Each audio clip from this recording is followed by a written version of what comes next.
Hello everyone! Today we're painting a realistic blueberry with watercolors. If you like my videos and my infant channel, please hit the like button and subscribe so we can stay in touch and have fun together. I chose a blueberry as my painting victim because I got inspired by Summer Essentials doodle I posted a couple of days ago. And if you haven't watched that video, make sure to check it out because it's fun, easy to paint, and it's suitable for any levels. And you can even grab your kids and paint together. They surely will have a blast and enjoy the final result. So anyway, I decided to enlarge the blueberry and I use cerulean blue, ultramarine deep, and permanent blue violet colors to build the blueberry shape and create a variety of shades. I used cerulean blue as my base color and then I started adding ultramarine and violet while I was making the form of the blueberry.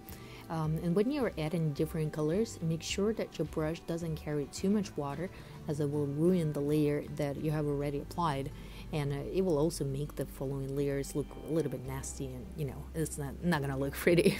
A good rule of thumb is to let the area that you're working on dry a little bit before applying other colors. However, you can still work on that area, but please ensure that your brush is relatively dry when you are adding other colors. I like to paint smaller areas, as you can see, and I wipe dry my brush. You can use a paper towel or a tissue, but I find that reusable bamboo paper towel is more sustainable and it works great. It absorbs a lot of water. As you can see here, I like to clean the drying edges of the paint that I've applied to create that smooth transition to the other layers, and so the paint that I have applied, it doesn't look so chunky. So the shade on the berry comes from my imaginary lamp. I didn't use a reference, or I just came up with the blueberry in my head. Comes from the top left corner. So that's why I'm leaving that area lighter compared to the rest of the blueberry. As you can see, I'm adding ultramarine and violet to the berry, and when I finish adding those colors on the bottom of the berry, I move to the top.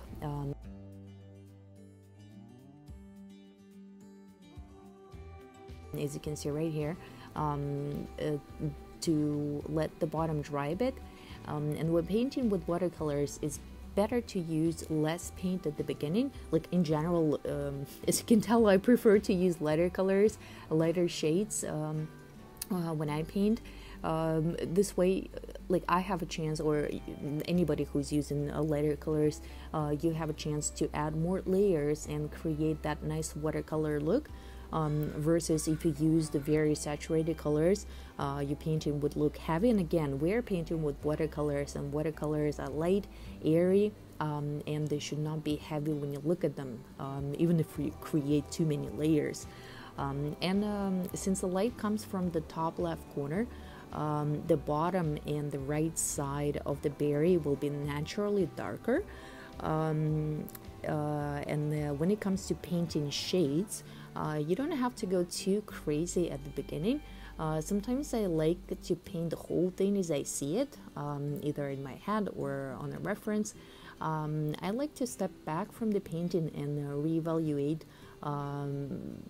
it on the missing tones or some shades. And when you paint, don't just sit and paint till perfection. Take breaks if needed, like even if you are just painting something small as this blueberry, and never struggle with your painting, especially if you're just starting or you have some experience with painting. Like it's very, very important to take breaks. So now I'm mostly working on building the form of the blueberry, when you are trying to draw or paint an object, pay attention to the lines and angles and shades and something that stands out to you. This is how you build a form of whatever you are painting. There is no magic brush stroke or magic colors. You just look at whatever you're painting and study it. It does take lots of time and practice to learn how to paint without any efforts. The good news is this is a learnable skill and everyone can do it. It's just a matter of your true desire and the time you look into your practice. So I'm almost done with adding my shades, but honestly, when I was painting this, I was like, I want to add more, I want to add more. I wanted to add more and more and more, but I had to force myself and stop, because again, as I mentioned before, the more you apply, and if you apply watercolors with too much water, you can ruin the painting.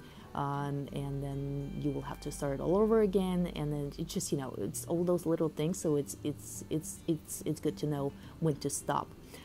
All right, so my blueberry is ready, and now I decided to add some green.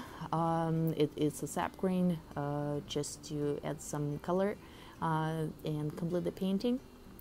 So if you enjoyed my video, please leave a comment and like the video and subscribe. And I hope to see you guys next week with some other fun paintings that I'm preparing right now, and hopefully this video was educational and you learned something new, and thanks again for watching. I'll see you next week. Bye.